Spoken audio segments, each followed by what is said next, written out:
Want to build an outdoor chipping and driving area for your yard? We'll show you how after this.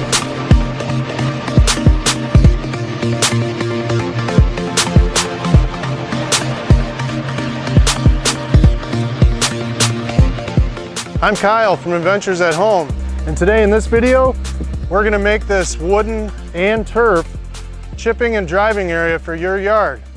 Let's get to work. Alright guys, so the first step in this project is we have our 3/4 inch thick by 4 foot by 8 foot sheet of plywood, and we're just going to cut that down so we have a 4 foot by 6 foot chunk. Because I do have my workshop is in the basement, I am going to be doing this just in the bed of my truck with a circular saw. It makes it way easier to get it down into my basement where I can work on it easier there.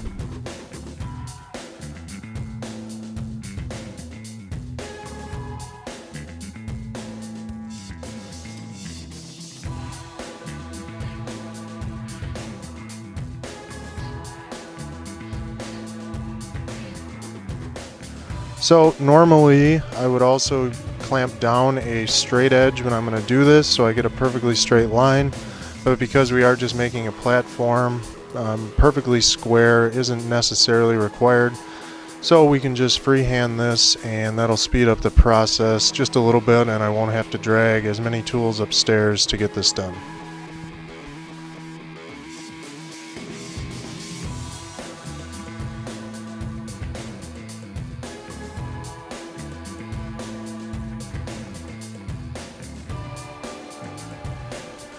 Alright, the next step in this project is we got some 2x4s, and we're just going to cut those. We're going to need 2 6-foot pieces, and we're going to need 5 pieces that are 45 inches long, so we can go ahead and just knock those out on the chop saw.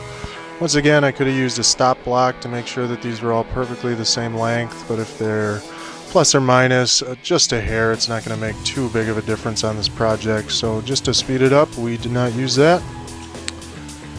Now let's just take it over to our plywood on our work table. We can lay everything out and make sure that all the pieces are coming together relatively well, and we can double check just to make sure if we need to recut any of them.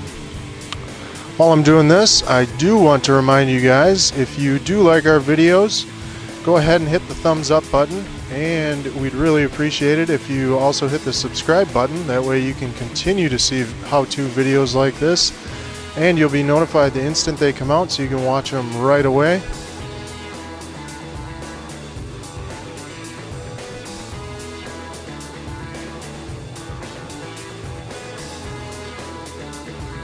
If you do like videos like this, make sure you do check out our channel. We have a lot of other how-to videos on how to do stuff like this, some smaller scale projects as well, so go ahead and check us out.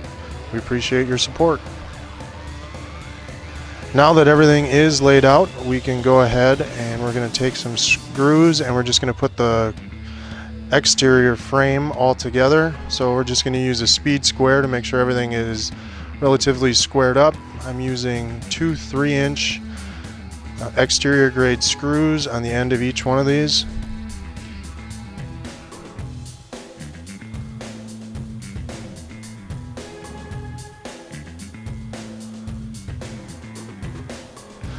I'm trying to find the camera angle in my relatively small workspace that works best for showing you guys all the parts of this. So if you have a preference, the last one was a little difficult for me to see because it was up against the wall on my wood rack what I was actually capturing. This one I can at least set the camera so I know I get everything, but if you guys have a preference, just let me know in the comments down below and I can try and keep this camera set that same way for the next videos. Now we're just going to go ahead and mark for our 3 cross braces we're going to put in there. We're going to mark it at 36 inches, 54 inches, and 18 inches. These don't have to be exact, but if you can get them close on either side, it's going to help you square them up, and that's going to help us when we screw down the top in the future. So we'll just go ahead and mark the other side.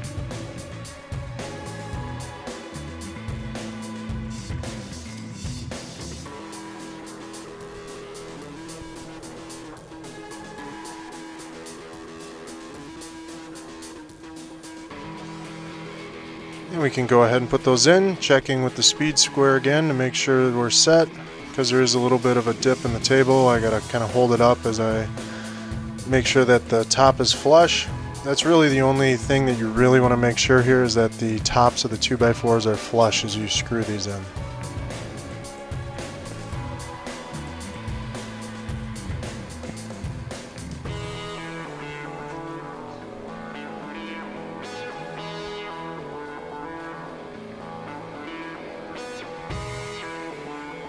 If you'll notice, one trick to speed this up and help you get it square is to just start the screws off ahead of time and drive them almost through the 2x4, and then go ahead and hold the square up, get the cross brace square, and then just drive the screws in all the way.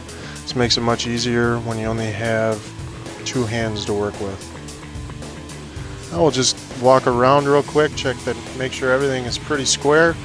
Make any adjustments now while we still can before we flip it over and put the plywood on top to check our fit.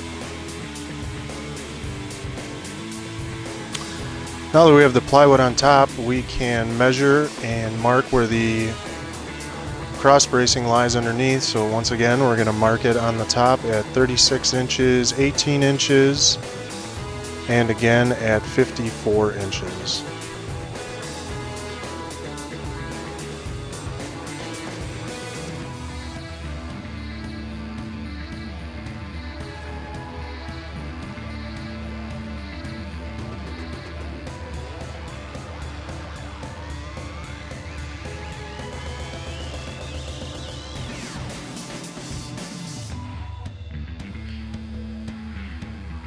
Now, after we made sure that the plywood lays right where we want it on top, we're going to go ahead and start screwing in the corners. We'll get those secure before we put the rest of those screws in. To screw the top down, I'm using 2-inch exterior grade construction screws. And just wipe your hand over them when you're done to just make sure that the screws are sitting flush underneath the plywood. That way you don't have any that are sticking up, which is going to be the mat. It's not real critical around the outside edges, but when you do put the screws in the center, you want to make sure that that screw head is perfectly flush. And the man of the hour has delivered our straight edge. So now we can go ahead and mark a line right across the board where the cross member is laying underneath the plywood. And we can use that line as a reference, and we can screw the top down into those cross members as well.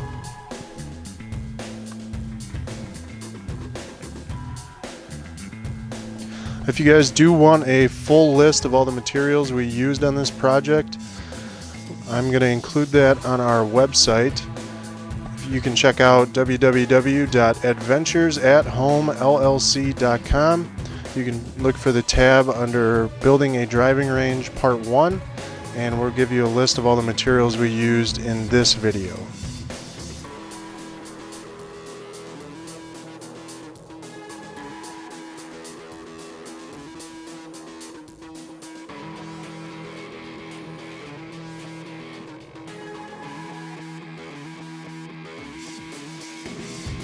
So now we can go ahead and finish securing the corners.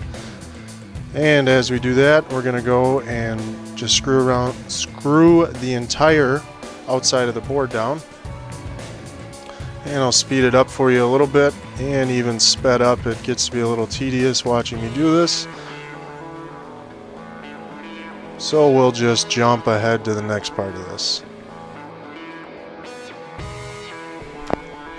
So now the last step for securing the top down is we're just going to walk around this, and we're going to make a mark wherever we drove a screw down into the exterior members, and that way we have a reference point so we know where the screws are when we attach anything else down from the top of the board.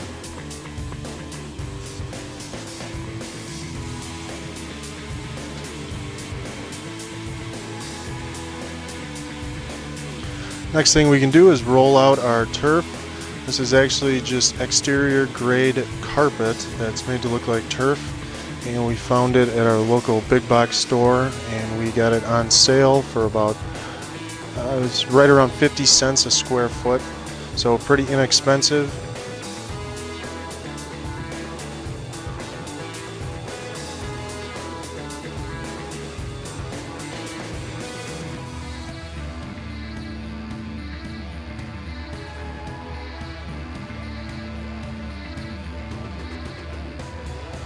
We are going to leave some overhang on this, so I just guesstimated approximately where I wanted that.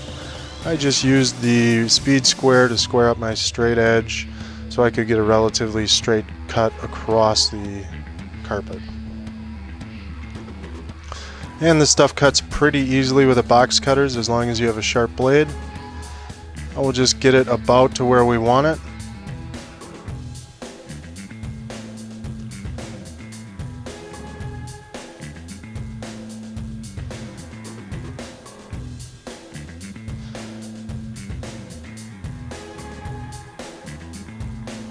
And thankfully Ryan's there to give us a little roll test with a golf ball to make sure everything is working out for him. Works pretty well. So now that I've got it positioned where I want it, I am just going to fold it down after I pick up the marker, of course. And I'm going to mark where it goes, so once we get the adhesive put on, I have a reference point for laying it back on, and I don't have to move it around as much and smear the adhesive.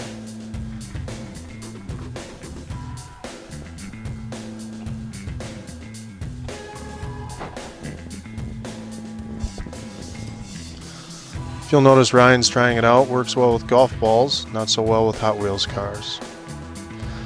If you do want to check out another video where we do make something awesome for Hot Wheels cars, you can check out how to make a rigid or a ultimate Hot Wheels track out of rigid PVC.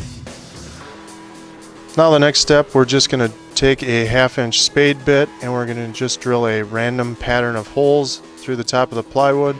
This will just allow rainwater to drain through so it's not sitting right on top of our board. This is another instance where having the cross members marked is going to come in handy so you're not drilling down into those.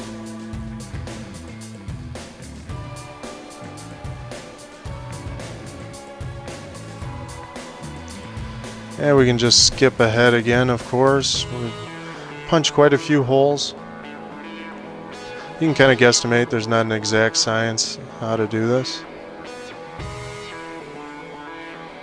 I did try and leave the center where a majority of the balls will be hit off of pretty open, so there's not a kind of an indent where the hole is.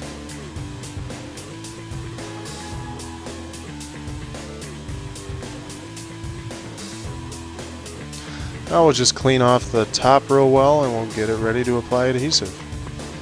Now we can take our construction adhesive, make sure you get the outdoor extreme weather rated stuff, and we'll just start by running a bead all the way around the outside to make sure we get a good grip on the edge of the board.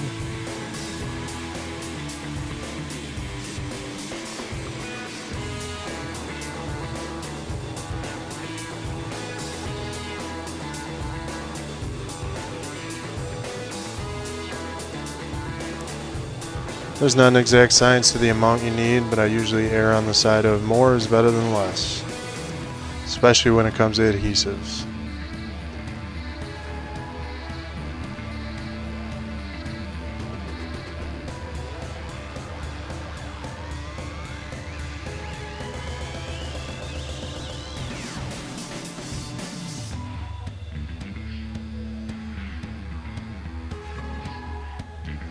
And then I'm just going to trace down the cross members with the caulk, and this will just give me a reference for where to apply the adhesive. There's the second tube.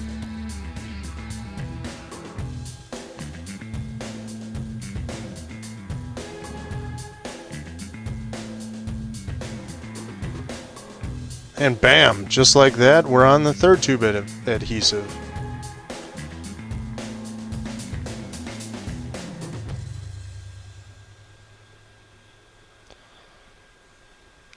Alright, now we're at the end of that tube, and it looks like everything is good and covered. So now Ryan and I can help try and get the carpet into place. We're going to try and not smear the adhesive as much as possible. We're going to get it as close as we can and then just set it down. There are going to be some wrinkles, of course. It always helps if your helper's got a little bit longer arms, but it's awesome making projects with him, so any help he wants to give is always welcome. Now is the time where we can use our reference mark so we can get it to the place where we had it lined up earlier.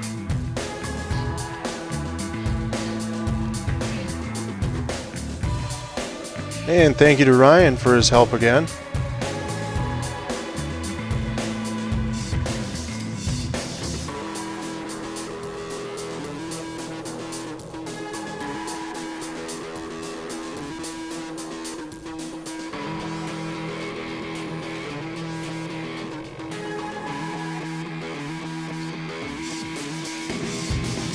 We'll just get the mark lined up on the other side.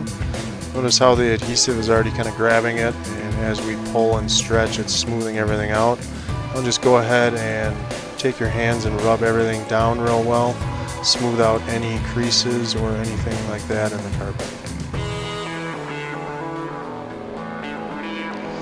Now, unfortunately for you guys, the camera cut out and you weren't able to see. All I did was cut some 1 inch by 1.5 inch strips out of 2x4s, and I screwed those down on the exterior of the board just to help the carpet stay down while it dries.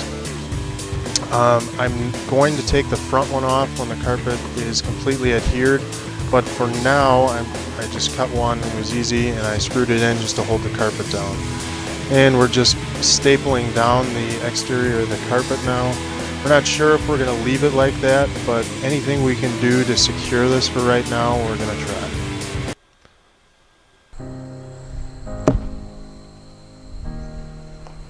So there you have it, guys. A simple and easy way to make a chipping and driving area for your yard so you stop tearing up your grass. Now, there's definitely some modifications we're going to make to this. And as you can see, we still left this front rail on, so we're going to take that off. And this isn't the final location of where we're going to put it, so this is only step 1 in our project. Stay tuned for more videos where we improve this and move its location and level it out nice. If you like this video, make sure you hit the thumbs up button down below and subscribe. Your support means a lot to us. Until next time, I'm Kyle, helping you create your own adventure at home.